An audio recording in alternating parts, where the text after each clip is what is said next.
Anunciamos en nuestra introducción, hoy nos dedicaremos a analizar puntualmente el discurso del secretario de Estado de Estados Unidos, Marco Rubio, en la 62ª Cumbre de Seguridad en Múnich. Esto dejó muchos elementos para el análisis, importante también conectarlo con lo que va a ser el próximo cuarto aniversario del conflicto entre Rusia y Ucrania. Como de costumbre, llega el momento del análisis para mostrarle a usted todos los elementos más relevantes de lo que fue esta cumbre, por qué fue tan importante y puntualmente por qué el discurso de Marco Rubio llamó tanto la atención. Vamos a conectarnos entonces con Dylan Pereira, analista internacional, analista de la casa, para junto a él intentar esbozar los elementos más importantes de lo que fue esta visita de Marco Rubio a Europa. Dylan, que al margen de la cumbre también fue con la intención de estrechar y fortalecer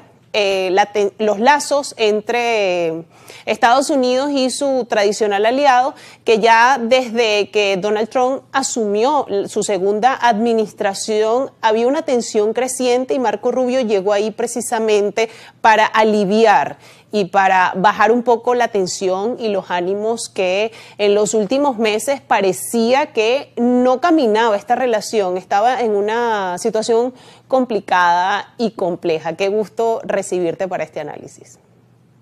Muy buenas tardes, Nastasia. Un gran placer saludarte a ti, a toda la audiencia de Ampliamente. En efecto, se ha cumplido un año más este compromiso en la ciudad de Múnich, que desde finales de la Segunda Guerra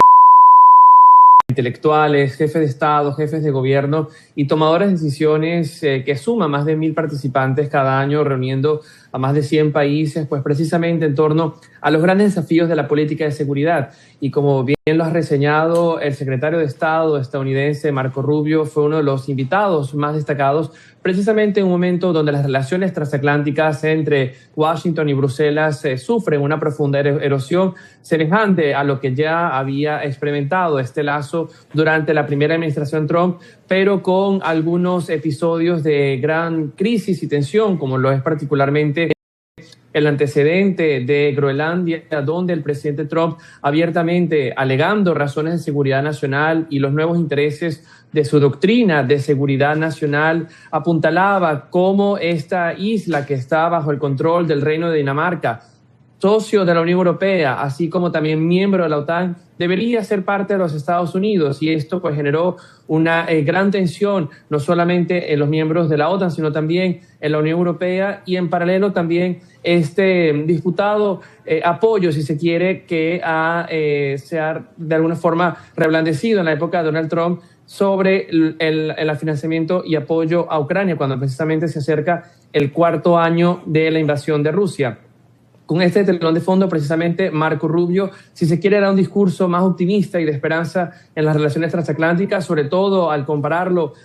al discurso que lo precedía el año pasado del vicepresidente J.D. Vance, donde atacaba directamente las fundaciones de la Unión Europea como bloque geopolítico, pero ha reafirmado, si se quiere, las críticas que el movimiento MAGA y, si se quiere, sus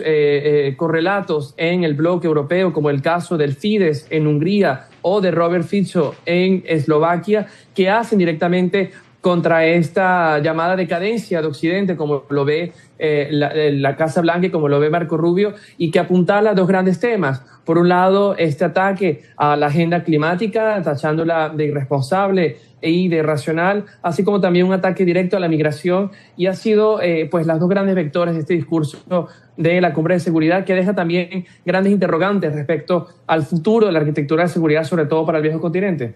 Es importante destacar también aquí, Dylan, que para muchos estudiosos de las relaciones internacionales ya se viene anunciando un cambio de orden en el sistema internacional, donde ese llamado mundo liberal que surgió después de esas estructuras de poder han cambiado y ahora se está rediseñando un nuevo mundo. Y esto también quedó expresado un poco en este discurso de Marco Rubio. ¿Cómo entender entonces ahora la visión de Estados Unidos expresada en su política exterior a través de este discurso y de precisamente este cambio de época que está experimentando el sistema internacional? Es muy curioso, Anastasia, porque este mundo al que hace referencia, el orden postliberal desde finales de la Segunda Guerra, construido con Estados Unidos como su eje central. Precisamente el Estados Unidos de la época del presidente Roosevelt fue el vector fundamental en el diseño de la Carta de San Francisco, que daría paso a la construcción del sistema de Naciones Unidas, y su esposa Eleanor Roosevelt fue la gran intelectual junto con René Cassin de la Declaración Universal de Derechos Humanos, construyendo una estructura de gobernanza y de mecanismos multilaterales en torno a los principios fundamentales de la libertad. Precisamente recordamos aquel mítico discurso de las 4 libertades: libertad de culto, libertad de pensamiento, libertad del hambre y libertad de la pobreza, que hacía referencia Roosevelt frente al Congreso de Estados Unidos, y hoy la propia Casa Blanca atenta directamente contra las instituciones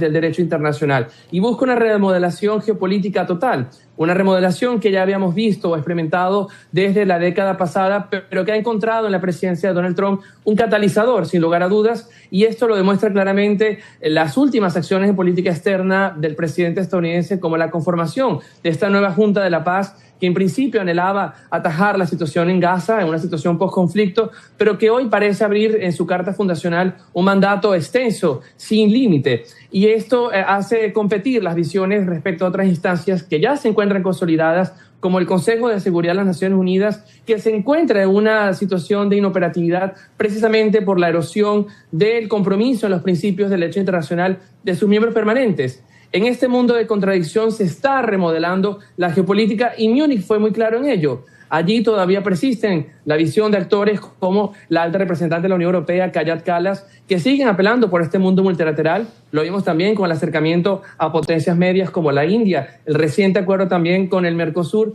que abre una tercera vía en esta bipolaridad, pero que no parece ser suficiente para contrarrestar, por un lado, este apetito de gasto en defensa. La Unión Europea ha cerrado el año pasado con más de 380.000 millones de euros en defensa, récord histórico. Pretenden gastar con el plan Rearme Europa más de 800.000 millones de euros en armamento hasta el 2030, y es una tendencia que sigue Estados Unidos y que inevitablemente deberán seguir las potencias medias para poder seguir el paso de un mundo que privilegia la fuerza frente al derecho internacional y que coloca en riesgo precisamente los mecanismos de pesos y contrapesos que nos ha dado cierta estabilidad, que hoy se sume en este foso de más de 120 conflictos activos en más de 60 países. Y en todo este escenario, Dylan, sale a flote nítidamente la crisis del multilateralismo, otro de los asuntos que también hemos venido analizando. Vamos a hacer entonces una pausa en esta conversación, en este análisis que estamos haciendo sobre lo que dejó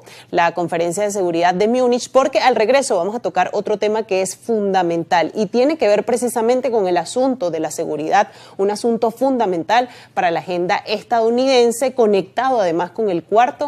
el próximo cuarto aniversario del conflicto entre Rusia y Ucrania. Hacemos una pausa y al regreso más de este análisis.